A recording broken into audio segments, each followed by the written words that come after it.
Alrighty, so we have Justin Tafa versus Jared Vanderaa. So Vanderaa has a 4-inch height advantage and a 6-inch reach advantage. Obviously the bigger dude, he's quite a massive guy. And let's see if he can put that size to good use. Alright, so in the striking for these guys, so for Justin Tafa, he's definitely more defensively aware since the Jorgen De Castro fight. He's turned into more of a technical kickboxer instead of just a brawler who looks for huge right overhands. And for Jared Vanderaa, he has a few techniques that he goes to a lot, and that is the check left hook, the jab, and the low calf kick.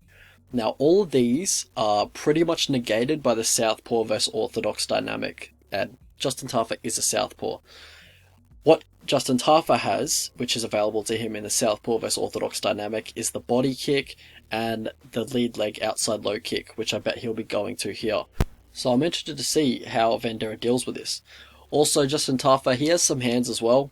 I'd probably say his kicks are his best weapons, but he will throw a nice overhand left, pretty heavy, a bit of pop on it, obviously, as this heavyweight. But yeah, he will straighten it up and throw a 2-3. When he straightens it up, the left hook is generally coming after it. But what can get Justin Tafa in trouble is that he has his lead hand low pretty much at all times.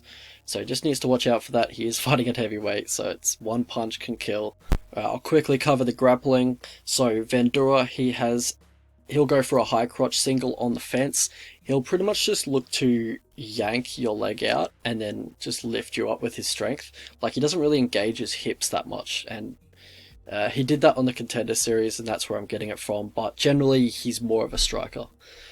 For Justin Tafa, he gets good head position in the clinch and he does have decent control in the clinch if he does want to recover and get some rest there, but generally both these guys want to keep it on the feet.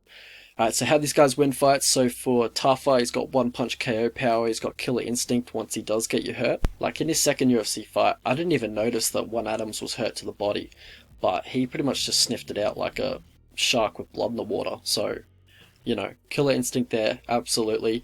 Also, he showed good cardio in the Felipe fight. I was surprised, when he did get stretched to 3 rounds. It was a pretty good showing of his cardio, honestly. For Vanderaa, he's got a solid shin. It's very hard to put this guy down. He took some hellish shots from Ferreira in LFA in that main event there. Alright, so how these guys lose fights. So for Vanderaa, he has poor takedown defense and he has poor get-ups, which, both these guys have poor get-ups. Pretty standard for heavyweights. Once they get taken down, it's hard for these big boys to get back to their feet. And for Justin Tafa, I'll also say it's the striking tendencies that we discussed earlier. Path to victory for these two. So for Vanderaa, look to forward pressure, get into the clinch, look for trips in the clinch, try and get Tafa on his back. For Justin Tafa, look for uppercuts in close distance. He dips his head quite a bit. Also with your kicking game, look for the inside leg kick, the lead leg outside low calf kick. He's had problems with leg kicks before.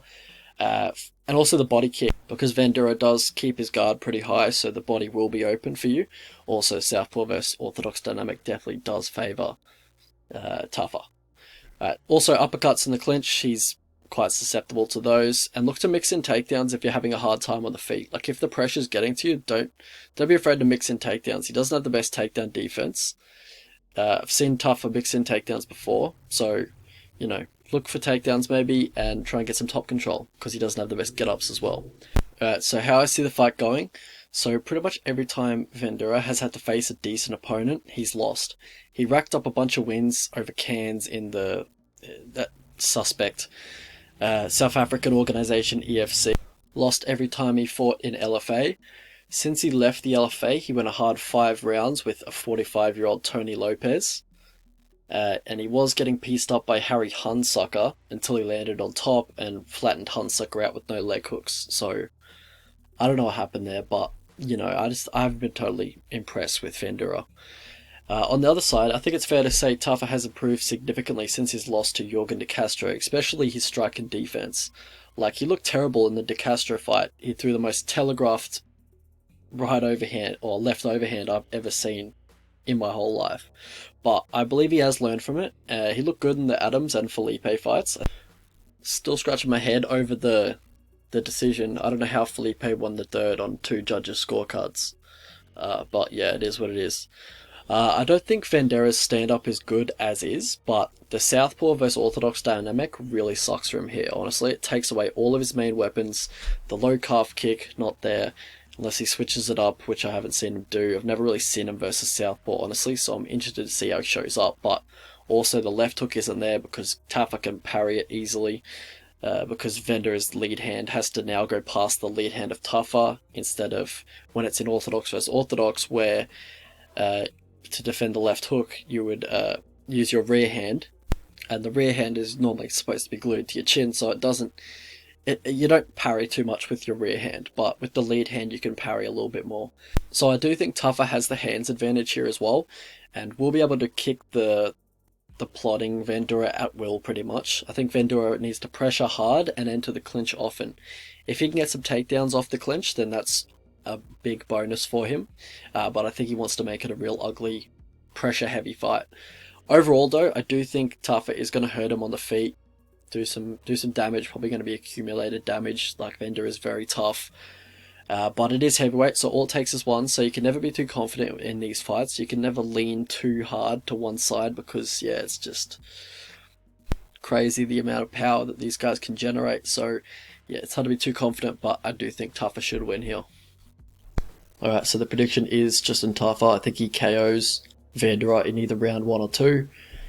So, yeah, I was kind of hoping to get Tafa at like minus 130 or $1.77, but you know, the lines come out. Tafa's a pretty sizable favourite, so it's hard to justify a heavyweight, you know, a low-level heavyweight fight with that big of a favourite when both are pretty unproven. So just, yeah, I don't want to pay that price, but I do favour Tafa around 65% of the time. I don't think Vanderaa is very good, but I do think, you know, you could probably knock Tafa out. You know, it's lower-level heavyweight, so you don't want to be paying too much juice on these guys. But I do think Tafa wins. One bet I was looking at was maybe fight starts round 2 or the over. I think both these guys are pretty durable, so if I get a decent price on one of those two props, then I'll probably play that.